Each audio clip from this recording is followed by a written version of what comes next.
Alhamdulillah pada kali ini kita dapat bertemu kembali dalam mata kuliah dengan kelompok saya, kelompok 5 akan kita sudah membahas beberapa permainan. Ini kita akan masuk ke dalam permainan yang menunjang maharoh kalam. Nah, maharoh sendiri dalam bahasa, dalam kebahasaan, dalam studi program pendidikan bahasa itu ada 4. Yang pertama maharoh kalam, maharoh istimak, kemudian maharoh kitabah, dan juga maharoh qiraah. Nah, apa saja kalau sebelumnya, maka kita akan membahas dalam maharoh kalam. Kami kelompok 5. Langsung saja pemateri kedua, Evandi, kemudian pemateri ketiga Fahrudin, dan pemateri keempat Ahmad Gunawan. Nah, di sini kita akan bahas beberapa poin. Yang pertama, maharoh kalam itu apa? Lalu tujuan maharoh kalam itu apa? Nah, kemudian macam-macam permainan maharoh kalam. Di sini kita akan bahas maharoh kalam. Maharoh kalam itu suara atau kata untuk mengungkapkan pikiran tentang pendapat, ide, menyebutkan bahwa maharoh kalam dalam bahasa Arab adalah kata sengaja dalam bahasa Arab dengan baik dan benar, dan bisa dipahami oleh lawan bicara. Nah, kalau bicara tentang murakabul mufid itu sebuah lafaz yang tersusun, kemudian yang bisa dipahami bilwati dan sengaja diucapkan. Maka maharoh kalam ini ya itu lebih condong ke keterampilan untuk kemudian maharoh kalam itu. Nah, tujuan untuk mempelajari maharoh kalam itu ada beberapa. Yang pertama, peserta didik mampu berkomunikasi lisan dengan yang mereka pelajari sehingga penyampaian pesan dapat diterima dengan bahasa yang mereka pelajari. Jadi peserta didik, tujuan maharoh kalam itu peserta didik mampu berkomunikasi lisan secara baik dengan bahasa yang sudah mereka pelajari, sehingga apa yang mereka sampaikan itu dapat diterima oleh lawan bicaranya. Kemudian yang nomor 2, peserta didik berbicara dengan tepat dan jelas, baik artikulasi maupun diksi kalimat-kalimatnya. Dan bahasa yang diucapkan harus tersusun dengan baik agar kejelasan dalam berbicara tersebut dapat dicapai. Nah, yang kedua, peserta didik, tujuan maharoh kalam itu agar peserta didik bisa berbicara dengan tepat dan jelas, baik artikulasinya. Nanti kan akan ada ilmu-ilmu yang menunjang maharoh kalam, seperti ilmu lughah, ilmu aswad, itu. Agar apa yang ia ucapkan itu jelas kalimatnya, sehingga sampai kepada lawan bicaranya itu dapat dipahami. Nah, kemudian yang ketiga, maaf ini salah nomornya, membentuk kebiasaan berbicara bahasa Arab. Nah, hal ini tidak dapat dicapai tanpa ada niat yang sungguh-sungguh dari peserta didik itu sendiri. Kebiasaan ini biasa diwujudkan melalui interaksi 2 orang atau lebih yang telah disepakati sebelumnya.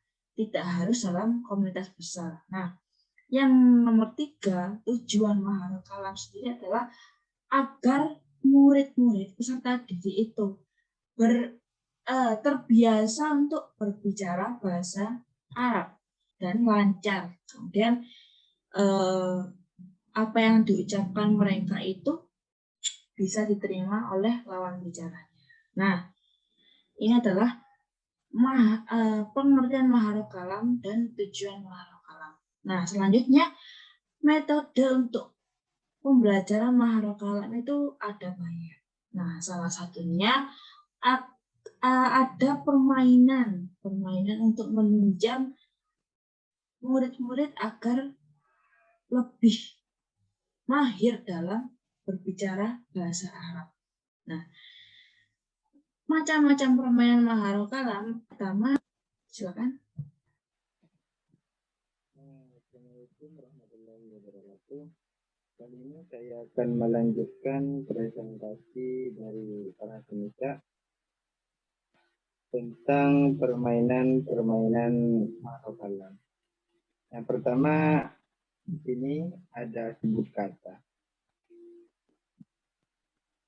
Tujuan permainan sebut kata Tujuan permainan sebut kata ini adalah untuk menambah pembendaharaan kata siswa serta melatih mengembangkan kemampuan mengidentifikasi objek gambar. Alat-alatnya pun tidak sulit. Alat yang diperlukan dalam permainan ini adalah kertas bergambar.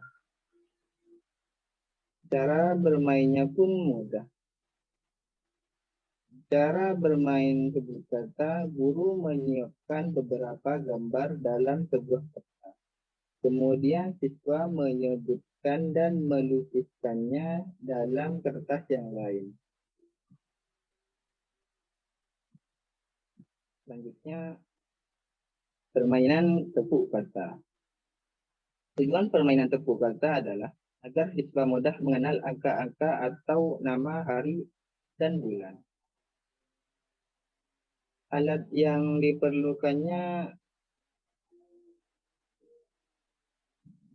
beberapa alat yang diperlukan antara lain tepukan tangan guru, daftar angka Arab, nama hari dan nama bulan. Cara bermainnya pun mudah.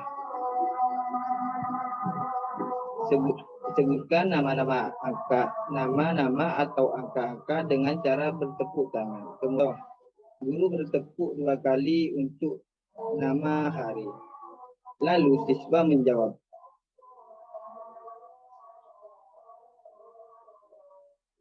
Senin, guru bertepuk 3 kali untuk nama bulan. Siswa menjawab.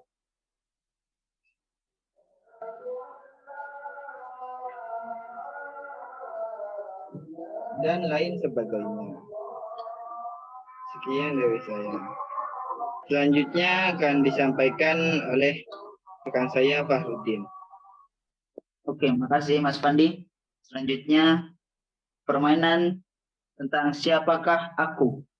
Tujuannya di menebak siapakah aku. Selain itu juga untuk melatih siswa merespons informasi dengan cepat. Macam-macam alat yang diperlukan. Alat yang diperlukan dalam permainan ini adalah beberapa pertanyaan deskriptif. Cara bermainnya, guru bertanya dalam bahasa Indonesia dan siswa menebak jawaban pertanyaan tersebut menggunakan bahasa Arab.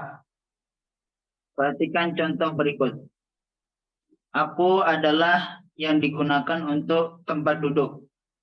Aku memiliki 4 kaki. Aku memiliki 5 huruf. Dan huruf akhir kataku adalah bertasjid. Siapakah aku? Di samping ada gambar kursi, berarti bahasa Arabnya lanjutnya.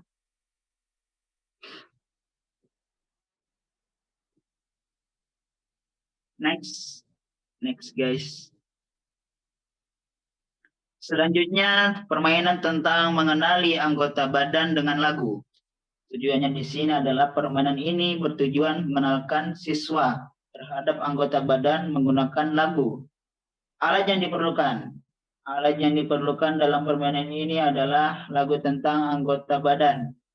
Cara bermain. Siswa diajak bernyanyi lagu tentang anggota badan. Nah, seperti contoh di bawah ini.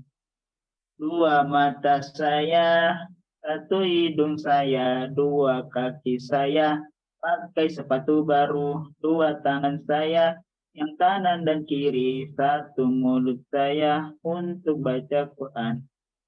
Sekian. Assalamualaikum warahmatullahi wabarakatuh. Saya Ahmad Fandi Gunawan dari kelompok Al-Ab 5. Di sini akan menerangkan tentang 2 permainan, yaitu bola bertanya dan sampai jumpa lagi. Nah, dari tujuan pertama adalah bola bertanya itu permainan ini bertujuan untuk mengembangkan daya kritis siswa dan melatih kemampuan berbicara mereka. Jadi untuk pembiasaan.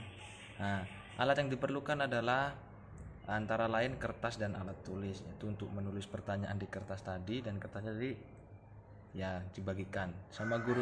Cara bermainnya adalah si gurunya ini membagikan kertas, kemudian alat tulisnya dari siswa sendiri, disuruh nulis pertanyaan tentang apapun. Nah, setelah itu ajak siswa untuk meremas kertas tersebut sampai menjadi bola. Setelah semuanya selesai, silahkan dikumpulkan ke guru tadi. Setelah terkumpul semua, silahkan